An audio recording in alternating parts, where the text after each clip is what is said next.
जगतजननी कुलदेवी श्री उमिया माताजी उमिया धाम ऊंझा संस्थान द्वारा आप सभी माई भक्तों पर हर हमेश आशीर्वाद बरसते रहे, ऐसी जीपीएमसी न्यूज 24/7 लाइव की प्रार्थना।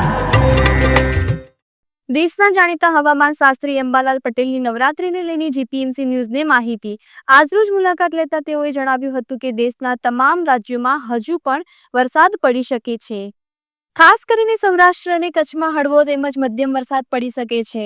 વધુમાં તેમણે જણાવ્યું હતું કે નવરાત્રીમાં 4 દિવસ સુધી વરસાદ પડવાની સંભાવના જોવા મળી રહી છે। રિપોર્ટર મુકેશ ચુનારા, અમદાવાદ, જીપીએમસી ન્યૂઝ 24/7 લાઈવ।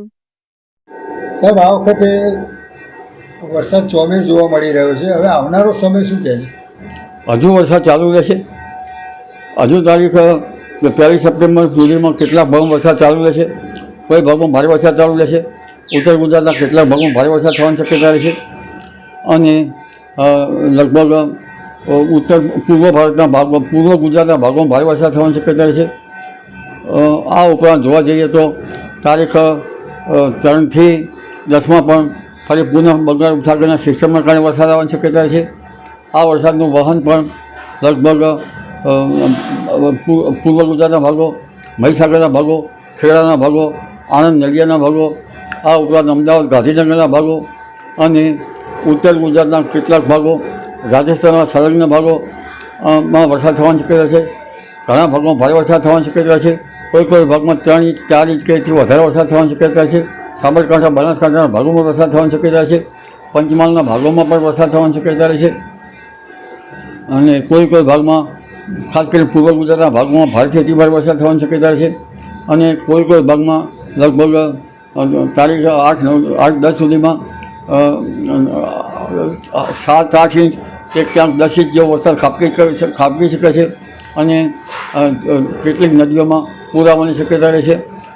લગભગ નર્મદાના સ્ટાર વિસ્તારમાં વરસાદ થતાં નર્મદામાં સરદાર સરોવર ડેમની ઊંચાઈ વધી શકે છે।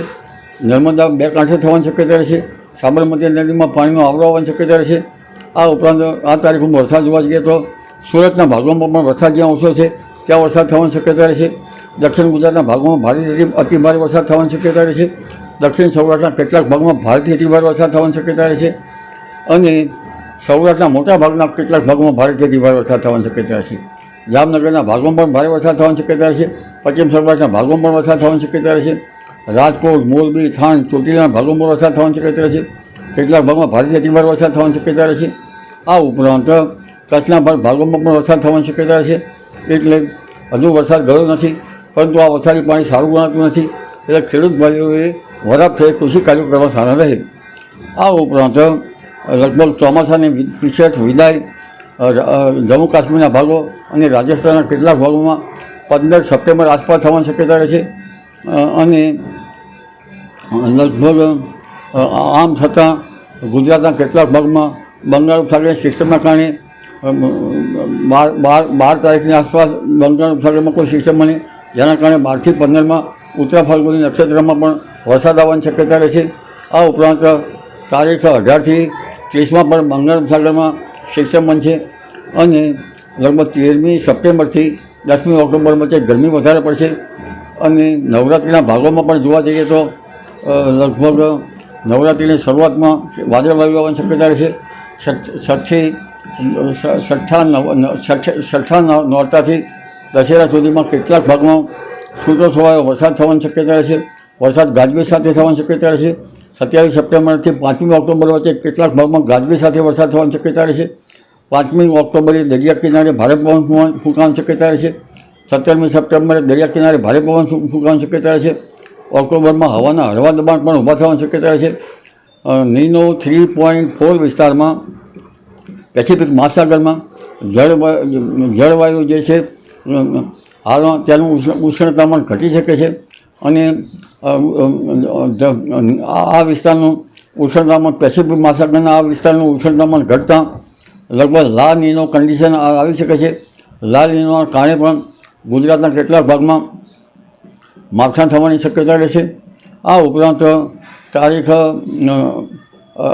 8-11 આસપાસ પણ દક્ષિણ ભારતમાં ભારેથી અતિભારે વરસાદ થવાની શક્યતા રહેશે અને આ વરસાદના કારણે પણ ગુજરાતમાં તેની અસર આવશે, કારણ કે અરબ સાગર અને કેટલાક બંગાળ સાગરના જે સિસ્ટમો બદલાઈ થાય છે તેના ભેજના કારણે ગુજરાતમાં વાદળવાયુ આવવાની શક્યતા રહેશે અને 18 નવેમ્બર બાદ બંગાળ સાગરમાં ખબર લઈ નાખે તેવા વાવાઝોડા થવાની શક્યતા રહેશે, તે ડિસેમ્બરની શરૂઆત સુધીમાં થવાની શક્યતા રહેશે અને આ વાવાઝોડાના અસરને કારણે પણ ગુજરાતના કેટલાક ભાગમાં વાદળવાયુ કે માવઠા જેવું પરિસ્થિતિ સંભવી શકે છે.